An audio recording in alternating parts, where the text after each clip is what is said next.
Welcome to Hannity. We have a very big and very important show tonight. Deputy Assistant to the President, Dr. Sebastian Gorka, Newt Gingrich, they'll all join us in a few minutes. But first tonight, Democrats, the mainstream media, Hollywood elites are so out of touch when it comes to keeping you, the American people, safe from radical Islamic terrorism, and they are willing to gamble with your life. And that is tonight's opening monologue. So liberals, they spent the weekend freaking out and completely misrepresenting President Donald Trump's extreme vetting temporary travel ban for countries that have ties to radical Islamic terror. Tonight, we will separate right here fact from fiction, truth from hysteria, because that is exactly what is going on here. For example, yesterday, Senate Minority Leader Chuck Schumer welled up in tears and crocodile tears talking about the president's executive order. Really, Chuck? Watch this. So, this executive order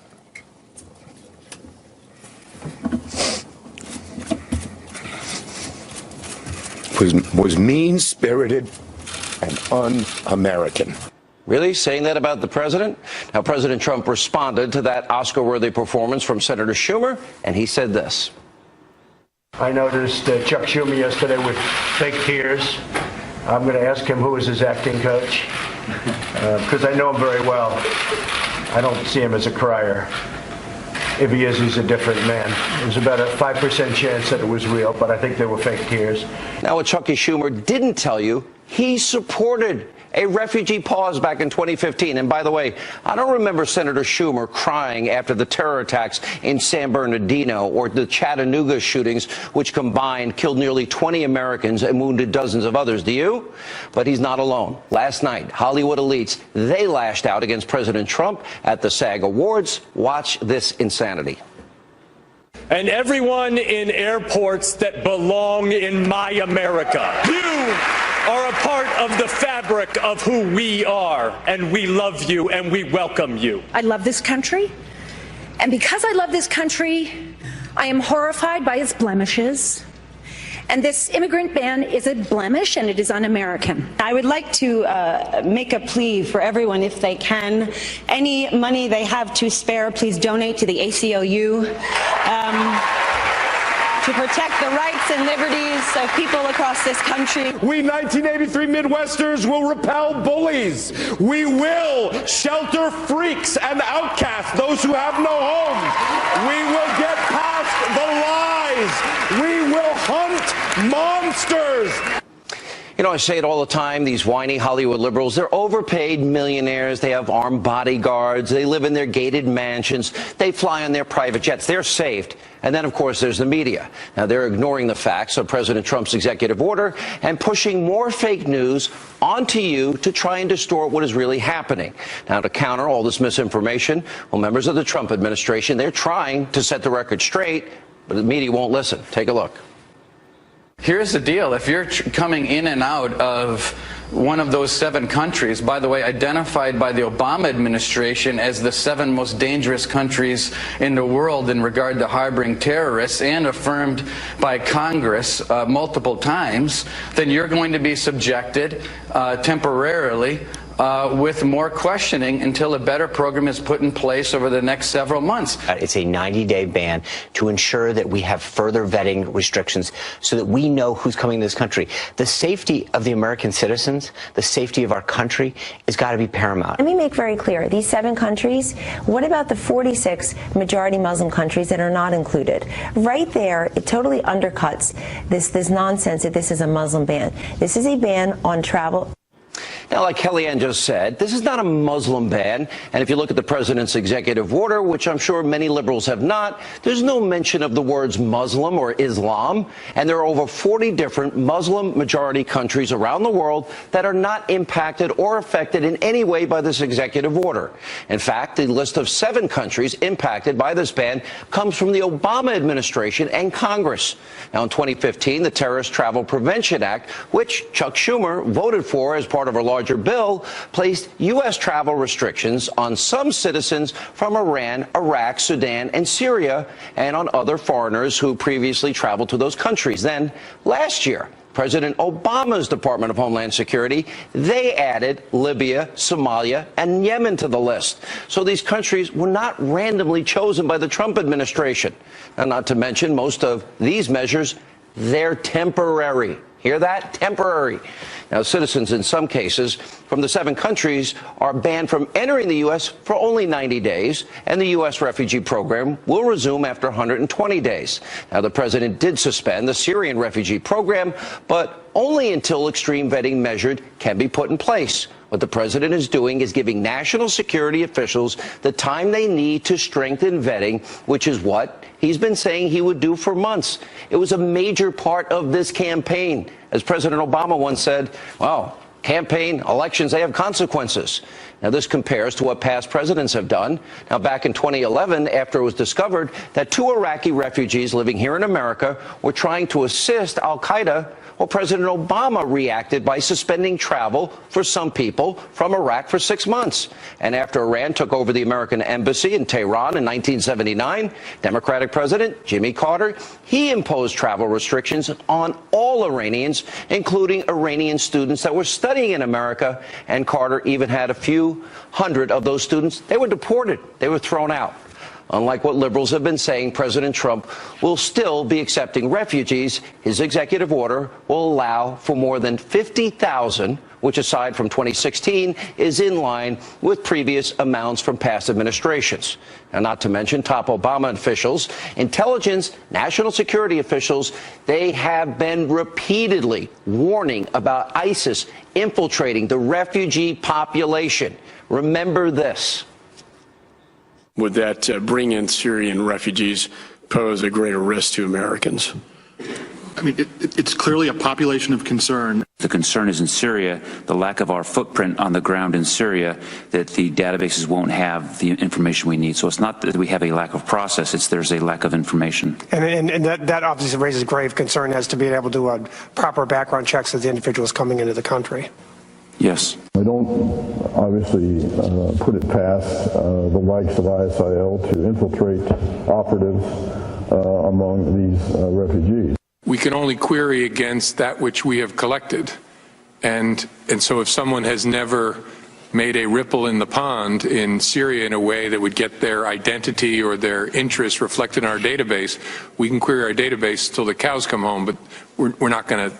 There will be nothing show up because we have no record on that person. There is some fear that some of these refugees may actually be posing as refugees, but they might actually be al-Qaeda or ISIS terrorists trying to sneak into Europe or the United States. What do you make of that? Well, certainly that's a possibility. I mean, you can't dismiss that out of hand. We should be conscious of the potential that Daesh may attempt to embed agents within that population. The group is probably exploring a variety of means for infiltrating operatives into the West, including in refugee flows. You got that? America's top intelligence officials under President Obama all saying ISIS can infiltrate the refugee population. And by the way, we can add Hillary Clinton to that list. That's right, even though she tweeted against the travel ban this weekend. Remember WikiLeaks? They exposed in a 2013 speech that Clinton said it was nearly impossible to properly vet refugees coming from Syria. Gambling with your life? The media won't tell you any of this. They'd rather be politically correct, push a flimsy narrative that preventing potentially dangerous people from entering the country will somehow lead to more terror attacks. Now take a look at the claims being thrown around by former intel officials, liberal politicians, and so-called journalists of fake news. I think the order is going to make the threat worse. It is going to make us less safe. So it doesn't make the threat any less, while at the same time it's playing right into the ISIS narrative. This makes us less safe. There's no question in my mind that anyone involved in law enforcement, anyone involved in international security considers this an order that makes us less safe. This will make us less safe. John McCain is exactly right. It will encourage lone wolves here in America. They have created most of the terrorism.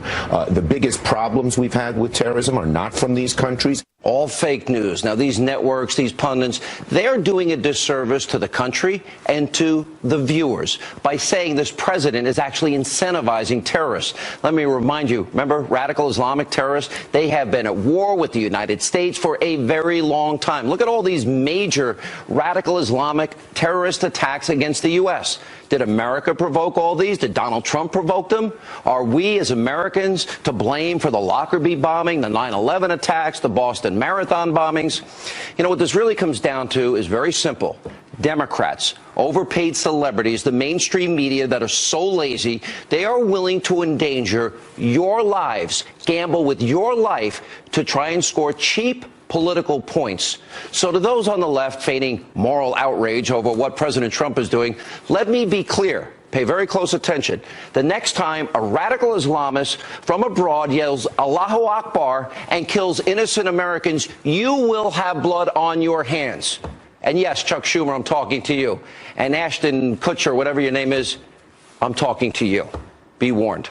Joining us now, the Deputy Assistant to the President, Dr. Sebastian Gorka. Dr. Gorka, the narrative is a lie. The threat is real. We have the Khobar Towers. We have the embassy bombings in Kenya, Tanzania, the first 9/11 attack, the USS Cole, and the 9/11 Commission report. They were at war with us. We were not at war with them.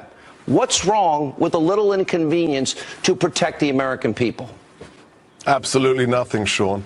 The president was elected to protect this nation, whether it's the wall or whether it's extreme vetting. The average American that represents the backbone of our great nation elected him to be the commander-in-chief, to do primarily his first duty, to protect them and to win this war. The idea that we allow anybody into this country is an act of political suicide. Every nation, if the word nation is to have a meaning, every nation has a right to decide who comes into our country. And if there is a question of whether or not you wish to respect the U.S. Constitution or you wish to harm the Americans that are already here, you will be dealt with as a national security threat. What about, in one day, 325,000 people from abroad come into the United States. We're talking about 109 that were maybe inconvenienced. Is it better to have a few people that want the privilege of coming to America inconvenienced rather than having dead Americans? Isn't fundamentally that what the choice ultimately is? If you have a family, would you like to have your family safe or have people just waved through the airport and not checked, as opposed to, as you said, slightly delayed? That's all we did. We double-checked them to make sure they're not a threat to America. Look at the statistics again. In the last 16 years, we have convicted in America about 550 people of terrorist acts. More than half of them were not born in the United States, and several dozen of them were immigrants or people on refugee or asylum status. That's just the facts of the matter. Whether it's San Bernardino, whether it's the Boston bombers, this is what we have to protect ourselves against. It's not hypothetical, Sean. You know, and you listen to all the Obama intelligence officials all saying ISIS will infiltrate that population. This is we have so many majority Muslim countries that are not impacted, but the media insists on calling this a Muslim ban. Let me put up on the screen, because the question was asked by by McLaughlin and Associates from December. 66% of Americans agree in a temporary ban of refugees entering the United States. Do you support or oppose halting Middle Eastern refugees from entering? 66 to 24%. What does that tell us about the media and how corrupt they are and dishonest they are with the American people and the coverage this weekend? It tells you that they're just the chattering classes. They're the famous Ben Rhodes echo box. They just talk to each other. It's all about ideology, and it's not about national security. Let's talk about real fake news, Sean. If this were about a religion, or if this were about a Muslim ban, then how come the largest Muslim nation on the planet, Indonesia, exactly, isn't listed? How is it that the largest Arab nation, Egypt, is not mentioned? This is where facts are optional for the liberal media, Sean. They're absolutely optional. You know, and how do you respond to Chuck Schumer, who said it's mean-spirited, un-American, that Donald Trump, our president, is emboldening and inspiring people to recruit, etc.? Is that not the height of irresponsibility? And he supported it, by the way, in 2015, ironically. There's nothing un-American about protecting the lives of the citizens of the United States. It's the same as Brexit. The Trump train and Brexit are the same thing. It is the reapplication of common sense. Brexit happened. Donald Trump became president because the average voter said, enough. We want safety. We want national security to be a priority. But the chattering classes do not understand. Congratulations on your new position. Thank you for being back with us again. We appreciate it. And coming up next tonight on this busy news night here on Hannity. And what I think I want to be clear on is the president's not going to wait. He's going to make sure he does everything in his power when he can to protect the homeland and its people. White House Press Secretary Sean Spicer earlier today defending the administration's temporary travel ban. The White House said it will not apologize for trying to keep you, the American people, safe. We'll get reaction from former Speaker of the House Newt Gingrich and much more on this busy news night. This is a Fox News alert. I'm Matt Finn. President Trump has fired Acting Attorney General Sally Yates. It comes just hours after Yates directed the Department of Justice not to defend Mr. Trump's executive order on immigration. The order, signed Friday, temporarily halts the U.S. refugee program and bans entry to the U.S. from 7 Muslim-majority countries for 90 days. In a statement, the White House says Yates, an Obama administration appointee, has, quote, betrayed the Department of Justice by refusing to enforce a legal order designed to protect U.S. citizens. U.S. Attorney for the Eastern District of Virginia, Dana Bante, will serve as acting Attorney General until the Senate confirms President Trump's pick for Attorney General, Senator Jeff Sessions. I'm Matt Finn. Now back to Hannity.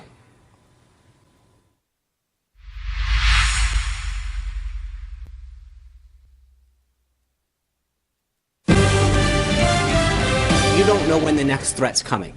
You don't know when the next attack's coming. And so the best you can do is to get ahead of it, because if you wait, you're going to be reacting. And what I think I want to be clear on is the president's not going to wait. He's going to make sure he does everything in his power when he can to protect the homeland and its people. That's it. And so getting ahead of threats is the key. Not waiting till they happen, not saying, hey, once it happens, how do we react to make sure it doesn't happen again? I think what I want to be clear about is that since becoming president, he's continued to take steps through executive order and otherwise to make sure that this country is as safe as it can be and that we're ahead of every threat. All right, that was White House Press Secretary Sean Spicer earlier today defending President Trump's temporary travel ban. Joining us now with reaction, the author of the New York Times bestseller Treason, former Speaker of the House, Fox News contributor, co-chair of the Great America Alliance, Newt Gingrich is with us. To me, fundamentally, this comes down to a very simple equation. Are we willing to inconvenience a few people, in the case of this weekend, 109 people, for the safety and security of the American people and not gamble with their lives? Is that the proper, am I framing this right? Well, I think you are, and I think that's what the left doesn't want to deal with. We had 8 years of Barack Obama, who was always willing to take risks with American lives on behalf of people we'd never met, because anybody who wasn't an American somehow attracted Obama's compassion in a way that Americans didn't. You now have a president who really takes seriously the tremendous threat of international terrorism, and who is prepared to take steps that are very tough-minded and that are going to inconvenience some people. But let's be clear. The people in the Orlando nightclub who were killed, they were pretty inconvenienced. The people in San Bernardino who were killed at the Christmas party, they were pretty inconvenienced. The people in Berlin who were killed when a truck went into a Christmas market, they were pretty inconvenienced. I think we have to recognize that we as a country have the right to protect our own citizens, and that is precisely what this is aimed at. You know, everyone in the media keeps lying. They keep saying this is a Muslim ban. 89% of Muslims are not banned from other countries, 40-plus other Muslim countries, Indonesia, Turkey, Egypt. I can run through the list of countries. Even Dubai security chief said, we completely support the ban of President Trump, which I found pretty fascinating. So, you know, when we talk, why does the media, why are they so corrupt, so dishonest, and they insist on calling this a Muslim ban when everybody knows that is not the case? Well, look, I think that Dennis Prager had it right last week in an essay entitled The Second American Civil War. I mean, what you have on the left is a complete, utter, total rejection of the presidency of Donald J. Trump. What you have on the left are people who are still in a state of shock from the fact that they lost, and they are, frankly, on occasion, sort of deranged. That's how you end up with somebody saying they dream of bombing the White House, or blowing up the White House, I guess was the phrase. The fact is that the New York Times at any given moment will be anti-Trump and distort things. The Washington Post will be anti-Trump and distort things. The major networks are the same way. The most interesting thing to me is that almost no one in the elite media has had the courage to come out and say they've just plain been wrong. They were wrong about him in the nomination process. They were wrong about him in the general election. They were wrong about him in picking the cabinet, which is a tremendous cabinet. Mr. Speaker. And they're wrong now. And they can't do it. For that acknowledgement, I think hell will freeze over first before you ever get these people admitting the same thing. You know, but based on their definition, and this is just a nuanced fact here, Hillary and Barack Obama banned Muslims when they put in a 6-month moratorium on Iraq. Jimmy Carter banned Muslims based on their definition now when during the Iranian hostage crisis, he wouldn't allow Iranians to come into America. You know, the idea that America could be attacked so often, and all we're saying is we want the right to vet you. Make sure you are coming here with peaceful intentions, does not seem unreasonable in any way to me. Well, there are two parts to this. First of all, as you just point out, being allowed to come to America as a non-citizen is a privilege. It's not a right, and therefore I think we ought to measure it that way. But the second thing, and this is what I think is truly historically disturbing by the news coverage over the last 4 or 5 days and by the language of left-wing Democrats who are totally irresponsible. Millions of Muslims around the world, 1 billion plus people, heard Donald Trump is imposing a Muslim ban. Now, that's a total lie. It's a total lie because Indonesia is the most populous Muslim country in the world. They're not banned. India, by the way, is the second most populous Muslim country in the world. They're not banned. Go down the list. And as you point out, you've had the King of Saudi Arabia talked yesterday with President Trump. The head of the United Arab Emirates talked with President Trump. This morning, you had President Trump, I think, talk to al-Sisi of Egypt, and you had the vice president host at breakfast the King of Jordan. None of these folks came in and said, oh, my gosh, I'm so upset by this. And in fact, in their countries, they would ban these folks. And if they discovered somebody was associated with ISIS or al-Qaeda, they'd put him in jail for a long time. Or put him to death. You know, and the whole insinuation, the argument that I heard all weekend was, well, this is going to be a recruitment tool for Muslims. And I'm thinking, well, that contradicts 9/11, the 9/11 report. They were at war with us. We weren't at war with them. The Khobar Towers, the embassy bombings in Kenya and Tanzania, the USS Cole, the first Trade Center bombing, 9/11, and all these other attacks, some of which you mentioned. So it seems to me that they're missing a bigger picture, that they're at war with us, radical Islamists. Right. But see, if you're a hardline left-winger, the other guy can never be wrong. So what is it that we did? It's always what America did wrong. Because if you're a hardline left-winger, you just can't imagine yourself saying that maybe, for example, ISIS wants to cut off your head because they really don't like you. Instead, the answer has to be, what are you doing to force them to cut off your head? I mean, this is why left-wingism is kind of a psychosis. It really is a psychosis. All right.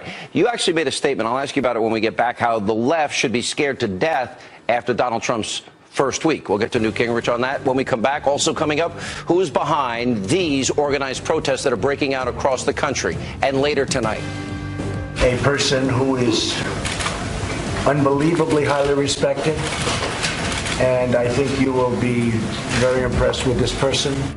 All right, the wait is almost over, and President Trump will announce tomorrow night his Supreme Court pick. That's coming up later. But first, I'll speak with the national spokesperson for the Ahmadiyya Muslim community about President Trump's extreme vetting. A Hannity shootout straight ahead.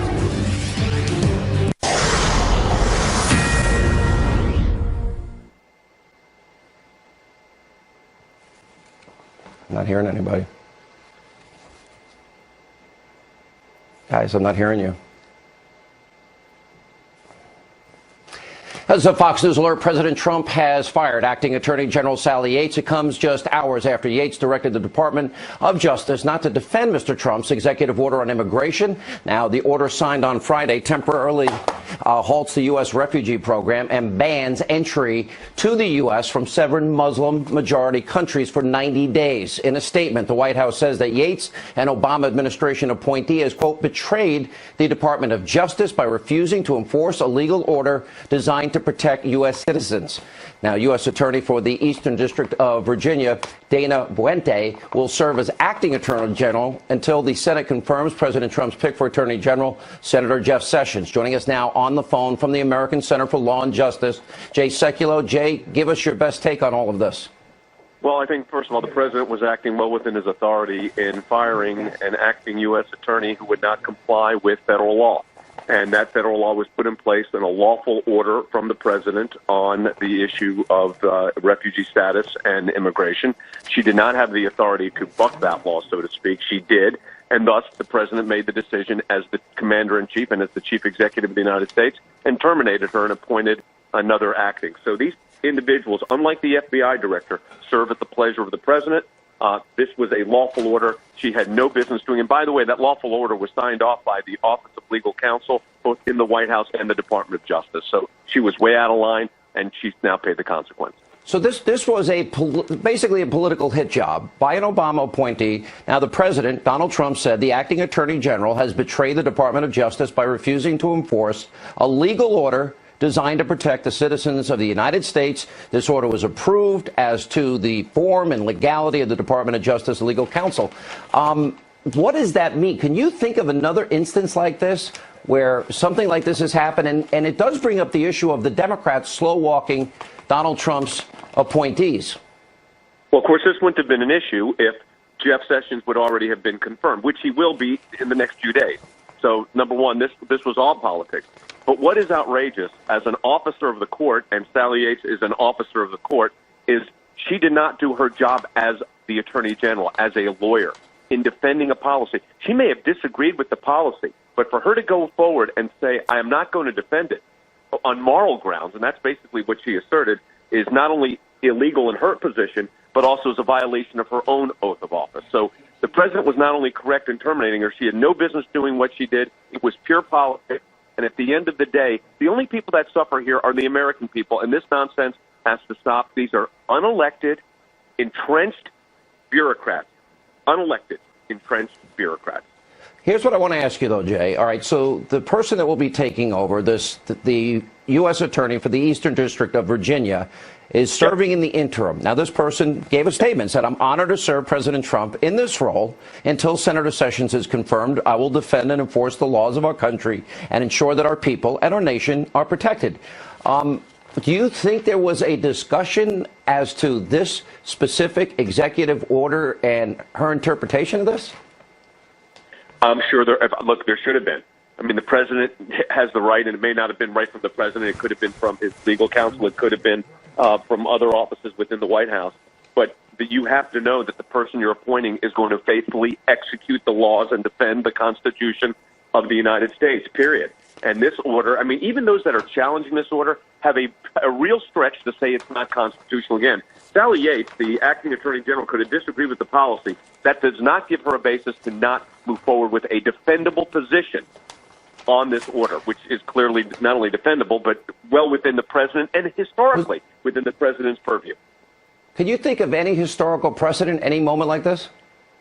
No, because people are trying to bring up the Watergate situation with Richard Nixon and the termination of the Attorney General and fire of the special counsel. This is completely different. This is an order, an executive order of the president signed off by OLC, Office of Legal Counsel, and the Attorney General decided not to move forward with this. So that's what you've got here. This is the Attorney General of the United States not doing their job. You know, we've talked a lot about the slow walking, Jay, of all of the president's appointees compared to especially Barack Obama back in 2009. Does this not show a certain vulnerability? And by the Democrats playing politics, it creates problems that we didn't anticipate that could be beyond difficult? I think, Sean, there is no doubt about that. In fact, what this has done is set up a scenario where basically it's lawlessness for a period of time here. You had an executive order. You had the rollout of that executive order. They had the issue with the visas they corrected. And then you have an attorney general saying, well, I don't like it, so I'm not going to enforce it or even attempt to enforce it. Who is the law of the land here? The President of the United States has the authority under this. The Attorney General is supposed to enforce that law. But for the Attorney General to be the law themselves, very dangerous. And I do think the political ramifications of this are really serious. All right, Jay Sekulow, American Center for Law and Justice. Stay right there. We appreciate it. And we'll have much more on this breaking news story. And coming up, the former Speaker of the House, Newt Gingrich, will react to this news. And as we continue, Hannity, stay with us. And this is a Fox News alert. President Trump fired Acting Attorney General Sally Yates. Now, this comes just hours after Yates directed the Department of Justice not to defend Mr. Trump's executive order on immigration. Now, Chief White House correspondent John Roberts is following this breaking news. He joins us now. John. Hey, Sean, and this is a sign that the Trump administration is going to do things differently than virtually any administration before it. I mean, President Trump put out that executive order on Friday. They expected all of his departments to follow it faithfully. The Department of Homeland Security, you'll remember, implemented it right away. We had a few problems because not everybody at DHS was at least informed about it. People at Customs and Border Protection were not fully informed of how it works. You know, there was a little bit of chaos at the airports over the weekend, but the president was fully expecting that all of his departments would get behind it. And then when Sally Yates came out earlier today and told people at the Department of Justice not to defend it and then even question its legality, it was almost like The Apprentice. Donald Trump came out and said, "You're fired," right away, and appointed Dana Buente, the U.S. Attorney for the Eastern District of Virginia, to take her place. And Buente, in a statement tonight, Sean, saying that he's honored to serve the president in this role until Senator Sessions is confirmed. I will defend and enforce the laws of our country to ensure that our people and our nation are protected. Something completely different than the acting Attorney General, Sally Yates, had been saying. Well said. John Roberts at the White House tonight. John, always good to have you. Thank you. Joining us now on the phone to react to this breaking news, former Speaker of the House, Newt Gingrich. Mr. Speaker, seems reminiscent to me, if I'm not mistaken, kind of like the air traffic controllers back in the day, doesn't it? I mean, obviously what she did was political. I'm very proud of President Trump tonight, faced with direct insubordination by the acting Attorney General. He followed the lesson of his famous TV show, The Apprentice, and he said, "You're fired." And she should. I mean, this is crazy. The whole reason I happened to be with Governor Scott Walker over the weekend, who did such a great job reforming the civil service in Wisconsin, and we were talking about the fact you have here in Washington all these people who think they're bigger than the American people. And she clearly was behaving like, she was bigger than the president. You know, the thing is, that's the amazing thing. And again, if you look what the president said in his statement, the order was approved as to the form and legality by the Department of Justice and the Office of Legal Counsel. So this was a political decision by this woman. And what I like about it from a political standpoint, it did not take Donald Trump very long to say, now his famous words, "You're fired." And she's out. And he acted just like everything else he's been doing. It's a little shock and awe and moving at the speed of light. I know D.C.'s not used to it, but it's happening before our eyes. Well, I gave my last speech today at Heritage on Understanding Trump. It's the ninth speech I've given in this series. It'll lead to a book in the spring. And the point I made was, at the very end, was, look, the reason you can't understand him is you keep trying to turn him into a traditional politician and apply traditional politician behavior. This guy's a chief executive officer. He runs a company. You're the guy in charge of the flowers out front. You walk in and say, I don't like flowers. I'm thinking cactus. He fires you. He doesn't think about it a long time. He doesn't go to therapy. He doesn't appoint a committee of 7 people. He goes, "You're gone, baby." That's not what I asked for. And I think this is so healthy for the federal government to have a leader who is prepared to actually insist that the wishes of the American people be respected by the people we hire. That I think that it's just going to be a breath of fresh air. Amazing, everything that has happened. And I know the reaction that we're getting, and you and I have been talking about it earlier tonight. What's so amazing about this is I don't think people in Washington are quite used to somebody actually saying, okay, I promised it. We'll get it done. We'll do it now. And this is what I said I'm going to do. And I'm doing it. And similarly here, this woman had no right to do what she did and basically just kind of write the law on her own and defy what the president is saying. And she got fired immediately. What message will this send the rest of the world? Last question. Well, first of all, I think it's going to send the rest of the federal government a strong message, which is you cross Donald J. Trump, the odds are you're not going to be in the federal government. I think the rest of the world, much like your point about Reagan and the professional air traffic controller strike in 1981, the rest of the world looks up and sees here's a man who's decisive, he's not intimidated, he is not timid, and he is not confused. Yeah. All right, so well said. Mr. Speaker, good to see you. Thank you for joining us again. And Take care. Up, Laura Ingraham, an attorney, will join us next to react to tonight's breaking news out of Washington. That and more as Hannity continues on this very busy news night. Straight ahead.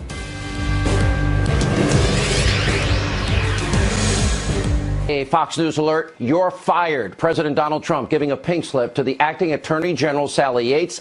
Hours earlier tonight, Yates directed the Department of Justice not to defend Mr. Trump's executive order on immigration. Joining us now on the phone is radio host, LifeZet.com, of course, and a former Supreme Court clerk, Reagan White House official, Laura Ingraham. Laura, I'm just watching crybaby Chuck Schumer, and he's calling it a Monday night massacre. And I'm saying, no, it's really a Monday night Trump beatdown, and they better get used to it because I think there's going to be plenty more to come. Trump's not going to be intimidated by the wailing and the gnashing of teeth, Sean, that we're seeing all over cable news, Fox accepted tonight. I'm thoroughly enjoying seeing, and I'm not kidding you, 95% of the people speaking on television, including some with law degrees, completely botch their reading of the Constitution if they've ever read it before, and complete ignorance on statutory law. As we all know, 8 U.S.C. 1182, Section F, provides that the president has plenary power to deny entry into the United States all aliens or any class of aliens as immigrants or non-immigrants, or impose on the entry of aliens any restrictions he may deem to be appropriate. Now, the president has this authority. Congress also has the authority to control immigration. Acting Attorney General Yates was purposefully insubordinate to the executive branch's determination on what was best for the national interest. She was begging to be fired. I would be very curious to know who advised her to take this action if she was advised by someone. I tweeted out earlier, Sean, as a joke, was Bill Clinton on any tarmacs with Acting Attorney General Yates over the last few days, because she was asking to be fired. Trump has no choice. The idea of appointing a special counsel is stupid. If you do this, you're asking to be fired, you're insubordinate, and you should go. Very well said. Thanks for citing the statute. I've been watching too, and some of the analysis is so deep, it's so shallow. It is like it's almost like they never graduated grammar school, never mind law school. Some of these people. Yeah, this is but here's what I want to. Classes. But this is the amazing thing to me. Washington is experiencing shock and awe. Washington, Donald Trump is moving like the executive he is. He's making decisions. This is well within the law. She was not, as a matter of fact, the person that's going to be taking her place says, I will honor and defend the president's action, also a Democrat. But this was a political move. This was an Obama appointee taking a stand here. So she was acting as a community activist, really, more of a community organizer, someone who would be at one of the, the weekend rallies than someone who swore. Literally, she swore to uphold the oath of office for Attorney General, to faithfully discharge the duties of the office without reservation, freely and without any mental reservation or purpose of evasion. Did anyone tell Sally that she's not the president, Laura? Did anyone tell her that's not her job?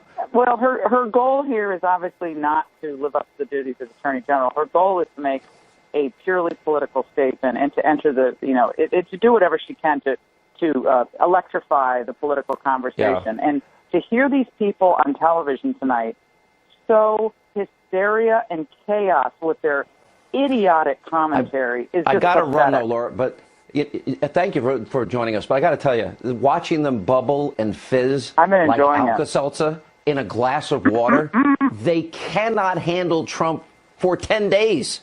Wait till the next 4 to 8 years. All Tomorrow right. night when I join you tomorrow night's going to be really fun. It's going to be a lot of fun. All right, thanks. All right, Laura. So Laura Ingraham, thank you. When we come back, we need your help. A very important question of the day is straight ahead. Stay with us.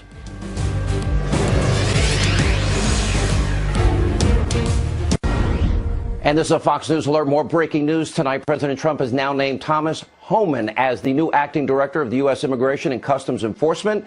Unfortunately, we don't have time for a question of the day with all this breaking news. That's all the time we have left this evening. We'll have a lot more on this tomorrow. Sorry, Chuck Schumer. It's not a Monday Night Massacre. It's a Monday Night Trump beatdown. Crybaby Schumer. We'll be back tomorrow night with reaction to President Trump's Supreme Court pick. See you then.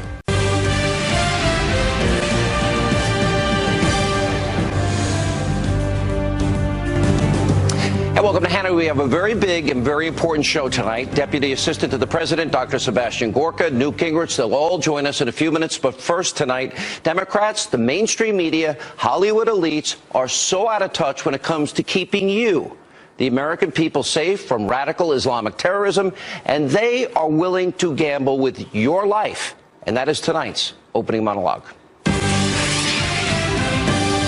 So liberals, they spent the weekend freaking out and completely misrepresenting President Donald Trump's extreme vetting temporary travel ban for countries that have ties to radical Islamic terror. Tonight, we will separate right here fact from fiction, truth from hysteria, because that is exactly what is going on here. For example, yesterday, Senate Minority Leader Chuck Schumer welled up in tears and crocodile tears talking about the president's executive order. Really, Chuck? Watch this. So, this executive order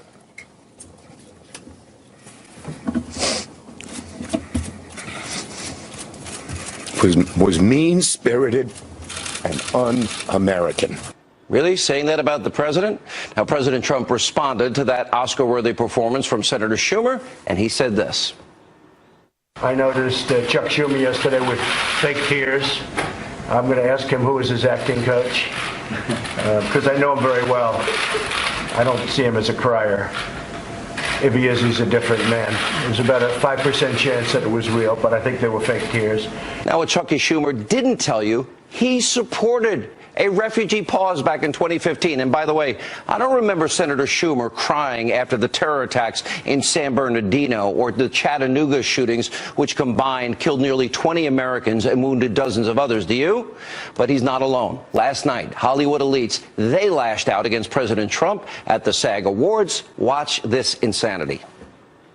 And everyone in airports that belong in my America. You are a part of the fabric of who we are, and we love you and we welcome you. I love this country, and because I love this country, I am horrified by its blemishes. And this immigrant ban is a blemish, and it is un-American. I would like to make a plea for everyone, if they can. Any money they have to spare, please donate to the ACLU to protect the rights and liberties of people across this country. We 1983 Midwesters will repel bullies. We will shelter freaks and outcasts, those who have no homes. We will get past the lies. We will hunt monsters. You know, I say it all the time, these whiny Hollywood liberals, they're overpaid millionaires. They have armed bodyguards. They live in their gated mansions. They fly on their private jets. They're saved. And then, of course, there's the media. Now, they're ignoring the facts of President Trump's executive order and pushing more fake news onto you to try and distort what is really happening. Now, to counter all this misinformation, well, members of the Trump administration, they're trying to set the record straight, but the media won't listen. Take a look. Here's the deal. If you're coming in and out of one of those 7 countries, by the way, identified by the Obama administration as the 7 most dangerous countries in the world in regard to harboring terrorists, and affirmed by Congress multiple times, then you're going to be subjected temporarily with more questioning until a better program is put in place over the next several months. It's a 90-day ban to ensure that we have further vetting restrictions so that we know who's coming to this country. The safety of the American citizens, the safety of our country is